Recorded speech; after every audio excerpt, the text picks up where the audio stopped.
এইমাত্র পাওয়া আবহাওয়া দপ্তর থেকে আজকের সবচেয়ে গুরুত্বপূর্ণ খবর। আঘাত এনেছে প্রবল শক্তিশালী নিম্নচাপ, উপকূলে আশ্রে পড়ছে বড় বড় ঢেউ। টানা 5 ঘন্টা চলবে নিম্নচাপের তাণ্ডব, সেই সাথে কয়েকটি জেলায় অতি ভারী বৃষ্টির সতর্কতা। শনিবার পর্যন্ত চলবে এই মেঘ বৃষ্টি। এছাড়া আগামী 24 ঘন্টার মধ্যে দুই বাংলার বিভিন্ন জেলায় তীব্র ভারী ঝড় বৃষ্টির পূর্বাভাস, এমনটা জানাচ্ছেন আবহাওয়া দপ্তর। আজ ও আগামীকাল কোন কোন জেলায় এই মেঘ বৃষ্টি হতে পারে এ বিষয়ে কি বলছে আজকের আবহাওয়ার রিপোর্টে জানিয়ে দিব। সম্পূর্ণ বিস্তারিত ভিডিওতে সঙ্গে থাকুন। আর আপনি কোন জেলা থেকে আমাদের খবরটি দেখছেন অবশ্যই কমেন্ট করে জানিয়ে দিবেন।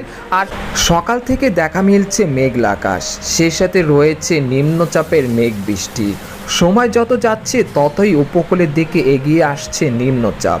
আবহাওয়া দপ্তরের ধারণা, আজ রাতের মধ্যে এই নিম্নচাপ খুলনা ও বরিশাল বিভাগের মধ্যবর্তী স্থান দিয়ে স্থলভাগে আঘাত হানতে পারে। সেই সময় বাতাসের সর্বোচ্চ গতি থাকতে পারে ঘন্টায় 60 কিলোমিটার। এর প্রভাবে দেশের বিভিন্ন জেলায় আগামী 1 জুন পর্যন্ত ভারী থেকে অতি ভারী ঝড় বৃষ্টির সতর্কতা জারি করছেন আবহাওয়াবিদরা। এদিকে আবহাওয়ার আরেকটি সতর্কবার্তায় বলা হয়েছে, নিম্নচাপের প্রভাবে এখন থেকে পরবর্তী 24 ঘন্টার মধ্যে বরিশাল, খেপুপাড়া, পটুয়াখালী, লালমোহন, ভোলা, বোরহানউদ্দিন, চরফ্যাশন, হাতিয়া, সন্দ্বীপ, লাকসাম, নোয়াখালী, রায়পুর, হাজীগঞ্জ, চাঁদপুর, কুমিল্লা, চট্টগ্রাম, হাটহাজারী, খাগড়াছড়ি, রাঙ্গামাটি, বিলাইছড়ি, কুতুবদিয়া, মহেশখালী, টেকনাফ, ব্রাহ্মণবাড়িয়া, ময়মনসিংহ, নেত্রকোনা, ফুলপুর, কিশোরগঞ্জ ও সিলেট বিভাগের সব কয়টি জেলাতে ভারী থেকে অতি ভারী বৃষ্টিপাতের সতর্কতা রয়েছে শুক্রবার সন্ধ্যা পর্যন্ত। সেই সাথে এই সময় ঢাকা, খুলনা, রাজশাহী ও রংপুর বিভাগের বেশ কয়েকটি জেলাতে মাঝারি থেকে ভারী বৃষ্টিপাতের সম্ভাবনা রয়েছে। এদিকে সামুদ্রিক আবহাওয়া, বর্তমানে গভীর নিম্নচাপের কারণে উত্তর পশ্চিম বঙ্গোপসাগর বেশ উত্তাল রয়েছে। তাই দেশের সকল সমুদ্র বন্দরগুলোকে 3 নম্বর স্থানীয় সতর্ক সংকেত দেখাতে বলা হয়েছে। সেই সাথে উত্তর পশ্চিম বঙ্গোপসাগর ও তৎসংলগ্ন এলাকায় অবস্থানরত নিম্নচাপটি আরও ঘনীভূত হয়ে একই এলাকায় গভীর নিম্নচাপে পরিণত হয়েছে।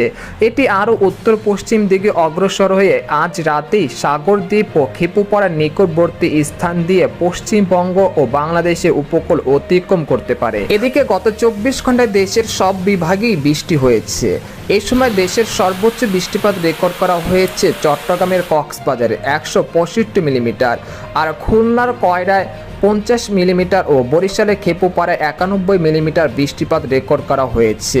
তবে এই মেঘ বৃষ্টির প্রবণতা 31 মে বিকেল পর্যন্ত চলমান থাকতে পারে।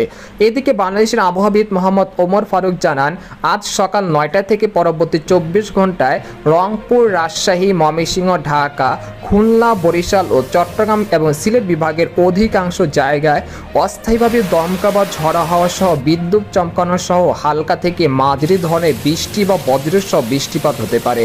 সেই সাথে সারা দেশের কোথাও কোথাও মাঝারি ধরনের ভারী থেকে অতি ভারী বর্ষণ হতে পারে।